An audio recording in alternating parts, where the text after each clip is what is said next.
یہ national audio library for the blind کی آواز ہے۔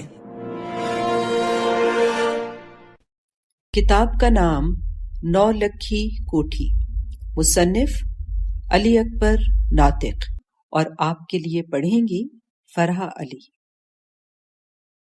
باب نمبر 54۔ اوکاڑا تحصیل میں نئے اسسٹنٹ کمشنر کے آتے ہی کمپلیکس میں تبدیلیاں رونما ہونے لگی۔ یہ شہر مونٹگمری کی سب سے بڑی تحصیل تھی، جو ایک طرف ہیڈ سلیمان کی تک پھیلی تھی تو دوسری طرف اس کا رقبہ قادر آباد تک تھا، جبکہ شمال میں درائے راوی تک چلی جاتی تھی۔ جتنا زیادہ اس کا رقبہ تھا، اسی قدر آبادی اور زرعی لحاظ سے پنجاب کی تمام تحصیلوں کی نسبت خوشحال بھی۔ ہر طرف بہتی نہریں اور چلتے پانیوں میں لہلہاتی فصلیں بہار آباد کا منظر پیش کرتی تھی۔ شہر کی حالت بھی اس کے مضافات کی طرح اپنی مثال آپ تھی۔ پورا شہر ایک منصوبہ بندی کے تحت تشکیل دیا گیا تھا۔ ایسا نہیں کہ جس نے جہاں چاہا اپنا جھونپڑا کھڑا کر لیا، بلکہ بڑی اور کھلی سڑکیں بچھا کر ان کے درمیان ترتیب کے ساتھ بلاک بنائے گئے تھے۔ شہر کے درمیان ایک بڑا گول چوک تھا، جس کی چاروں طرف پیپلوں کے درخت لگا کر سائے کا انتظام کیا گیا۔ اسی طرح پورے شہر میں بھی سڑکوں کے دونوں جانب ہزاروں درخت پیپل، برگد، نیم، شیشم اور جامنوں کے لگائے تھے۔ ان کے علاوہ کمپنی باغ، پہلوانوں کا باغ، سائیں گھوڑے شاہ کا تکیہ اور ستلج ہائی اسکول کے باغات بھی اپنی مثال آپ تھے۔ ان باغات اور پارکوں کے علاوہ شہر کے درمیان شمال اور مضافات میں بہنے والی نہریں اور نہروں کے کناروں پر بے شمار درختوں نے اس کے حسن کو مزید دو چند کر دیا تھا۔ شہر کی سڑکوں پر اتنا سایہ تھا کہ ان میں سے ایک سڑک کا نام ہی ٹھنڈی سڑک رکھ دیا گیا۔ اسی طرح تحصیل کمپلیکس میں بھی درختوں کی چھاؤں میں ایسے ڈھانپا جا چکا تھا کہ دھوپ کا نام و نشان نہیں تھا، بلکہ لوگوں کو سردی میں بہت تنگی ہوتی تھی۔ سردیوں کے دنوں میں آنے والے سائلین کو دھوپ میں بیٹھنے کو جگہ نہ ملتی۔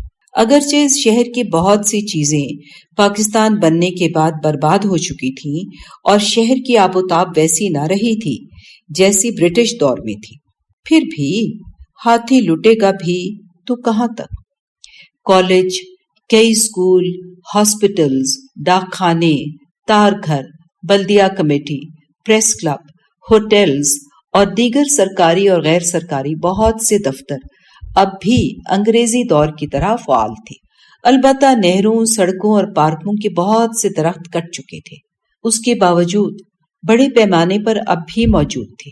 شہر کی انہی خوبیوں کی بنا پر کئی افسروں کی بڑی حد تک خواہش رہتی کہ اس کا تبادلہ اس شہر میں ہو جائے، اور اب یہ قرہ مسٹر نواز الحق کے نام نکل آیا تھا۔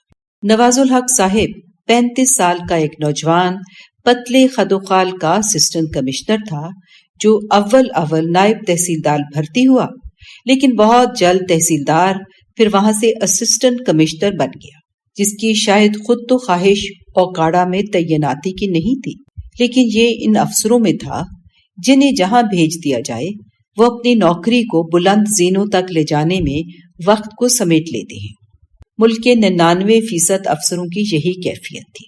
انہیں سے کوئی غرض نہیں ہوتی کہاں جا کر کیا کام کرنا ضروری ہے، یا فلاں علاقے میں کون سے کام ترجیحاتی بنیادوں پر کرنے چاہیے، یا کام کرنا بھی چاہیے کہ نہیں۔ وہ تو صرف یہ جانتے ہیں کہ یہاں کون سے ذرائع ہو سکتے ہیں جن کو استعمال کرنے سے اس کی اپنی ترقی ہو۔ نواز الحق صاحب بھی ویسے ہی اب ان کاموں کے سلسلے میں ایک مکمل افسر تھے۔ یہی نہیں، چلنے اور اٹھنے بیٹھنے میں تم تراق افسروں کا ہی تھا، بلکہ ان سے بھی قدم بھر آگے تھے۔ مشکل ہی سے کسی کے ساتھ سلام کو ہاتھ آگے بڑھاتے۔ جو لوگ پہلے ہی باخبر تھے کہ مسٹر نواز الحق تحصیل میں نئے اسسٹنٹ کمشنر کی حیثیت سے آ رہے ہیں، وہ اسی دن سے مٹھائی کے ڈبے اور مختلف تحائف کے ساتھ ان کے گھر پہنچ چکے تھے۔ ان کا مقصد صرف تحائف دینا یا اپنی ACR بہتر لکھوانا ہی نہیں تھا، بلکہ انہوں نے صاحب پر یہ بات پوری طرح واضح کر دی تھی کہ انہیں صرف اور صرف صاحب کی عزت و ترقی عزیز ہے، جس کے لیے وہ خود اپنا مستقبل قربان کرنے کے لیے تیار ہیں۔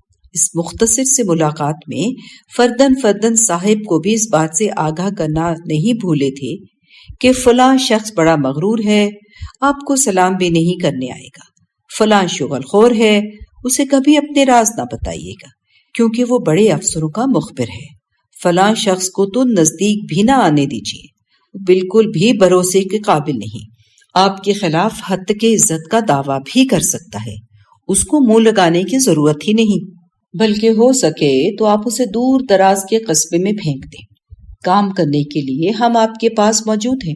اس کے علاوہ انہوں نے اسسٹنٹ کمشنر کو اس بات سے بھی باخبر کرنا ضروری سمجھا کہ فلاں جگہ کے الاٹمنٹ ابھی ہونا باقی ہے، آپ وہ اپنے رشتہ داروں، دوستوں اور سسرال والوں کے لیے آسانی سے الاٹ کروا سکتے ہیں، اور جو زمین نہر کے ساتھ چک تمبو یا کلیانہ اسٹیٹ میں پڑی ہے اسے آپ کو اپنے نام کروانے سے کوئی نہیں روک سکتا، آپ تحصیل کے مالک ہیں، اس پر ویسے بھی یہ آپ کا اپنا حق بنتا ہے۔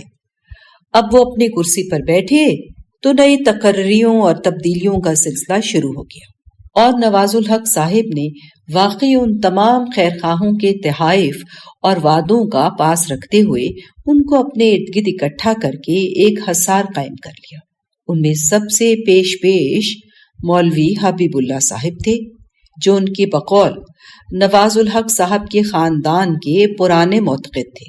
انہوں نے صاحب کو یہ تک بتا دیا تھا کہ نواز صاحب کے دادا مولانا کرامت علی خان سے ان کے باپ اور نواز صاحب کے باپ محکمہ مال کے کارمدار مولانا جناب فضل الدین خان سے خود ان کے قریبی مراسم رہے ہیں، بلکہ وہ ان کے ہاتھ پر بیعت بھی رہا ہے۔ اس طرح اس کے خاندان کی پشتوں سے ان کے اوپر نوازشات رہی ہیں، اور یہ کہ حبیب اللہ کا خاندان ہمیشہ سے نواز صاحب کے خاندان کا نمک خوار رہا ہے، اور ان کی صاحب بہادری کا اول دن سے ہی گواہ اور قصیدہ خواں ہے۔ یہی وجہ تھی کہ نواز صاحب نے سب سے پہلے مولوی حبیب اللہ کو اپنا پی اے بنا کر خاص انہی لوگوں کی لسٹ تیار کروائی جنہوں نے اسے تقرر کی خبر سنتے ہی پل پل کی خبریں دی اور برے بھلے سے خبردار کیا۔ یہ تمام لوگ ویسے بھی اپنے کام میں ماہر، پڑھے لکھے اور تجربہ کار تھے، اور تحصیل کے کام کو چلانے میں اس کے لیے مفید ثابت ہو سکتے تھے۔ تمام لوگوں کو ان کی خواہش کے مطابق متعلقہ جگہوں پر تعینات کرنے کے بعد مولوی حبیب اللہ کو سب کام سونپ دیے۔ یہ انتخاب ان کی ذہانت کی سراسر دلیل تھا۔ مولوی حبیب اللہ ایک تو بارش اور صوم و صلات کے پابند تھے، حج بھی 3 کیے تھے، اور شریعت کی حدود و قیود میں رہتے ہر کام انجام دینے کے ماہر بھی تھے۔ مجال ہے ان کی فائل پر کوئی اعتراض کرے یا انگلی رکھے، ہر ایک بکواس کرتا تھا کہ مولوی صاحب پرلے درجے کے بے ایمان اور چاپلوس شخص ہیں، لیکن نواز صاحب کو ان میں کوئی خرابی نظر نہیں آئی تھی، بلکہ وہ ان کاموں سے ہٹ کر نواز صاحب کے خاندان کی دیرینہ شان و شوکت کا بھی گواہ تھا۔ یہی وجہ تھی کہ سب اس کے کام اور تجربے سے حسد کرتے تھے، اور یہ بات اسی وقت مولوی حبیب اللہ نے نواز صاحب کو بتا دی تھی۔ اگر ان میں کوئی ایسی ویسی بات ہوتی تو پہلے آنے والے اسسٹنٹ کمشنروں میں سے کوئی تو اس کے خلاف لکھتا۔ اس کے برعکس ہر ایک نے اس کے اے سی آر کو مثالی قرار دیا تھا، اور وہ ایک تیسرے درجے کے کلرک سے اتنی جلدی 15ویں اسکیل میں آ گیا تھا۔ دوسری بات یہ کہ مولوی صاحب کے ہوتے ہوئے نواز صاحب کے پروٹوکول میں کئی گنا اضافہ ہو گیا تھا۔ یہ نہیں کہ ہر ایرا غیرہ منہ اٹھائے ان کے کمرے میں جب چاہے گھسا چلائے۔ حبیب اللہ نے عوام تو ایک طرف، تمام تحصیل افسروں کو بھی اس بات کا پابند بنا دیا تھا کہ وہ جب تک کمشنر صاحب سے 1 یا 2 دن پہلے وقت نہ لیں اس وقت تک ملاقات نہیں ہو سکتی۔ رہا سائل تو اس کو صاحب سے ملنے کی ضرورت ہی کیا ہے؟ اسے جو کام ہے اس کے لیے وہ اپنے متعلقہ افسر سے رجوع کرے۔ اسسٹنٹ کمشنر ہوتا ہے، کوئی پٹواری تھوڑا ہوتا ہے جو وارہ بندیوں کا رجسٹر کھول کر بیٹھ جائے۔ ان معاملات سے یہ ہوا کہ ایک تو نواز صاحب سے کام کا بوجھ کم ہو گیا، دوسرا اسے اپنے نجی کام اور سیر و شکار کا وقت بھی مل گیا، اور دفتر قریب مولوی حبیب اللہ نے سنبھال لیا۔ لیکن ایسا نہیں کہ وہ کام اپنی مرضی سے انجام دینے لگا تھا۔ فائلوں پر دستخط لیتے وقت صاحب کو ہر فائل کے متعلق پوری بریفنگ دیتا تھا کہ کوئی بات صاحب سے پوشیدہ نہ رہے۔ اس طرح 4-5 مہینے میں ہر کام اپنے آپ ہی سیدھا ہو گیا اور کسی کو شکایت کی گنجائش نہ مل سکی۔ یہ اس کی انتظامی صلاحیتوں کی دلیل تھی۔ اس کے علاوہ اوکاڑا تحصیل کے تمام بڑے زمینداروں اور قوم قبیلے کے معتبروں جو سیاست میں بھی مقام رکھتے تھے، ان سب سے مولوی حبیب اللہ نے صاحب کے ساتھ دوستانہ تعلقات قائم کرنے میں انتہائی اہم کردار ادا کیا۔ یہی وہ لوگ تھے جو کسی بھی افسر کی مزید ترقی میں باوقار سیڑھی کا کام دے سکتے تھے۔ مولوی صاحب نے ان تمام زمینداروں سے ان کی حیثیت کے مطابق صاحب کی دوستی کروا دی تھی۔ بعض زمینداروں کو ناجائز طور پر بہت کچھ دینا پڑا، لیکن یہ ایسا سودا تھا جس میں گھاٹا کچھ نہیں تھا، کیونکہ خرچ تو عوام کا ہوتا ہے اور فائدہ افسر اور سیاستدان کا۔ اس لیے نواز صاحب نے جو کچھ بھی ان کو دیا تھا وہ احسان کے ساتھ ساتھ نقصان کے بغیر تھا۔ اوکاڑا تحصیل کمپلیکس لائل پور روڈ پر واقع تھا، جس کے ارد گرد سرکاری افسروں کے مکانات، کلرکوں کے کوارٹر اور ججوں کی چھوٹے لان والی کوٹھیاں تھیں۔ اسسٹنٹ کمشنر کی کوٹھی بھی کافی اچھی تھی، لیکن ججز کی کوٹھیاں ان سے بہرحال بہتر تھی۔ یہ تمام عمارتیں انگریزی دور کی اور نہایت آرام دہ، جن کے ارد گرد برگد، پیپل، شیشم اور دوسری قسم کے بے شمار درخت اس طرح سایہ کیے رہتے کہ گرمی کے دنوں میں دھوپ کی ایک رمق بھی ان پر نہیں پڑتی تھی۔ ڈسٹرکٹ کمپلیکس کے عین سامنے ستلج ہائی اسکول اور اس کے ساتھ ہی ایک وسیع و عریض تھان کے سلسلے میں بندھا ہوا استبل تھا، جو انگریزی دور کی طرح آباد تو نہ تھا، لیکن ابھی بھی اس میں کئی عمدہ نسل کے گھوڑے اور خچر موجود تھے جو افسروں کے بھی کام آتے۔ یہ اس لیے بھی خالی ہو چلا تھا کہ ڈپٹی کمشنر اور اسسٹنٹ کمشنرز جو گھوڑوں کے شوقین ہوتے، وہ استبل کے عملے سے مل ملا کر کسی اچھے سے گھوڑے کو ناکارہ لکھوا کر سستے داموں مول لے لیتے تھے۔ اسی طرح گوگیرا میں موجود اوکاڑا مویشی فارم میں عمدہ قسم کی گائیں اور بھینسیں بھی انتہائی سستی ہتھیانے لگے تھے، جو انگریزی دور میں انگریز ڈپٹی کمشنر بھی آسانی سے حاصل نہیں کر سکتا تھا۔ البتہ نہروں پر جگہ جگہ ڈاک بنگلوں کو ناکارہ سمجھ کر موسموں کے رحم و کرم پر چھوڑ دیا گیا تھا۔ شاید ان کی ضلعی یا تحصیل انتظامیہ کو ضرورت نہیں تھی، کیونکہ نہری افسروں کو شہروں سے باہر نکل کر رہنا گوارا نہیں تھا۔ اسسٹنٹ کمشنر صاحب کی کوٹھی بھی ٹھنڈی سڑک پر آفیسر کالونی میں سب سے نمایاں تھی، جہاں زیادہ تر بڑے زمینداروں کا آنا جانا تھا۔ انہی کے ساتھ وہ اکثر سیر کو نکل جاتے۔ ان سیاست دانوں میں نواز صاحب کے ایک دوست شمس الحق گیلانی تھے۔ یہ شاہ صاحب حجرہ شاہ مقیم کے ایک رئیس خاندان کے فرد تھے۔ یہ وہ خاندان تھا جس کا ملک کی سیاست میں بڑا اہم کردار تھا اور علاقے میں ان کی طاقت کا لوہا سب مانتے تھے۔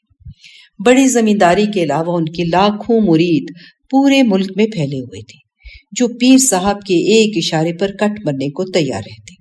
نواز صاحب ان کی بہت عزت کرتے تھے اور انہوں نے ہدایت کی تھی کہ وہ جہاں کہیں بھی ہوں، شمس صاحب کا کوئی بھی پیغام آئے تو انہیں ضرور خبردار کیا جائے۔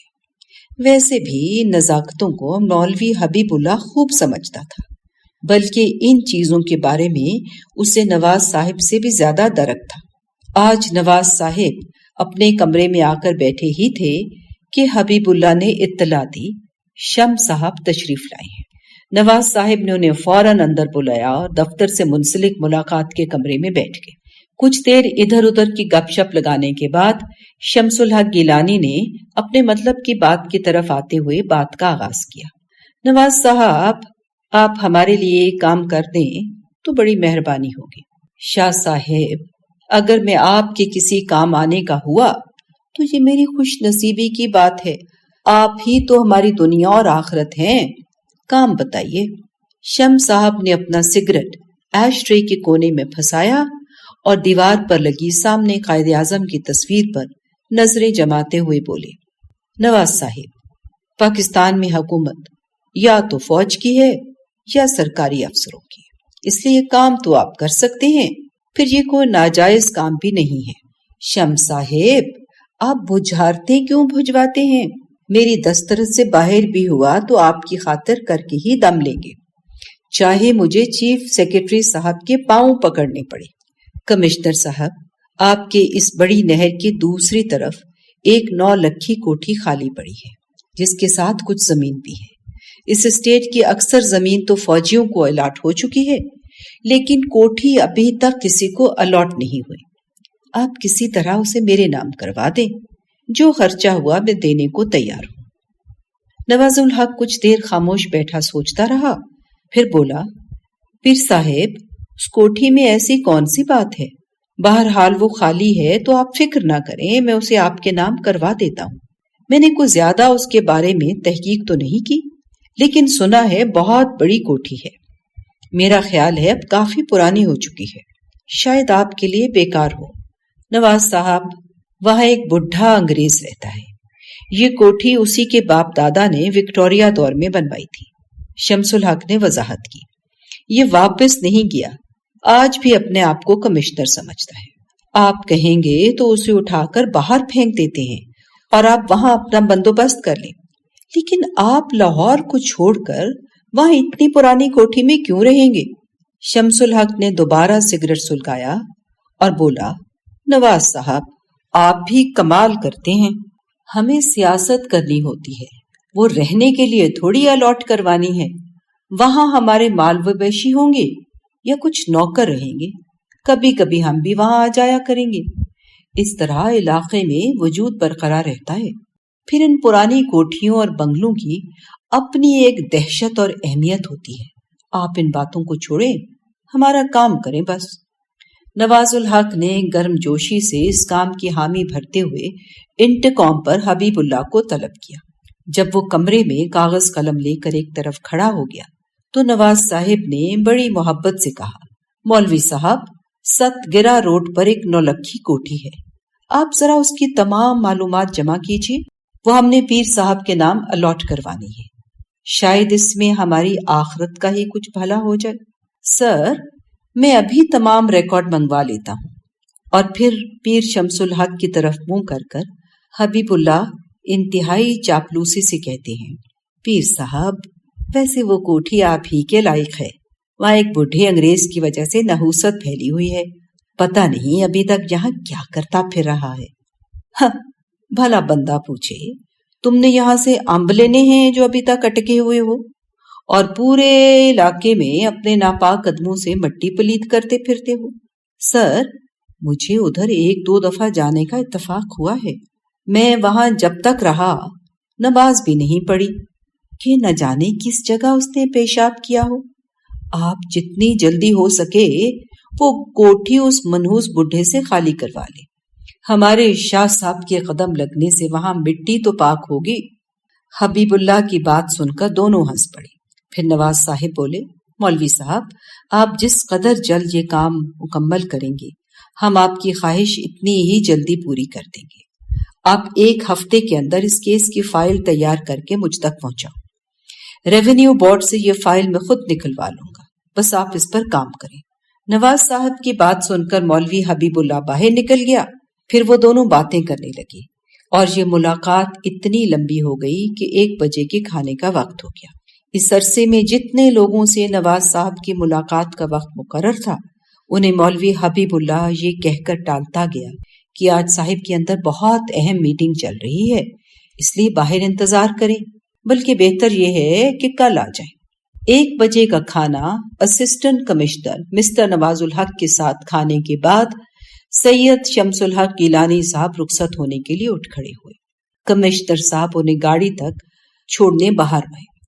گاڑی چلنے لگی تو نواز صاحب نے ہنستے ہوئے پیر صاحب سے کہا، سر، اس خادم کا بھی خیال رکھا کریں، آخر کب تک اسسٹنٹ کمشنری کرتا پھروں گا؟ آپ کی سلطنت میں کم از کم مجھے ڈپٹی کمشنر تو ہونا ہی چاہیے۔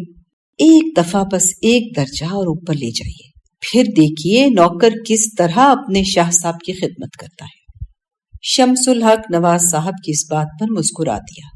اسے خوب علم تھا اسسٹنٹ کمشنر نواز الحق نے اس کام کے عوض اپنی ترقی کی سفارش کا معاوضہ طلب کیا ہے۔ شاہ صاحب کے لیے یہ کوئی بڑی بات نہیں تھی. اس نے جواب میں کہا، نواز صاحب آپ فکر نہ کریں، والدین کو اپنی اولاد کی ضروریات کا بخوبی احساس ہوتا ہے، بس اولاد فرما بردار ہونی چاہیے. اس کے بعد گیلانی صاحب کی گاڑی آہستہ سے آگے بڑھ گئی. معزز سامعین، جو ریکارڈنگ آپ نے ابھی سماعت فرمائی، اسے national audio library for the blind کی جانب سے پیش کیا گیا ہے. ہمارے یوٹیوب چینل کو لائک، سبسکرائب اور شیئر ضرور کیجیے. اپنی قیمتی تجاویز اور آراء کے اظہار کے لیے ہمارے کمنٹ سیکشن کا استعمال کیجیے. اگر آپ بھی رضاکارانہ طور پر ہمارے اس مشن کا حصہ بننا چاہیں تو ڈسکرپشن میں دیے گئے لنک کے ذریعے ہمارے واٹس ایپ گروپ کو جوائن کیجیے. شکریہ.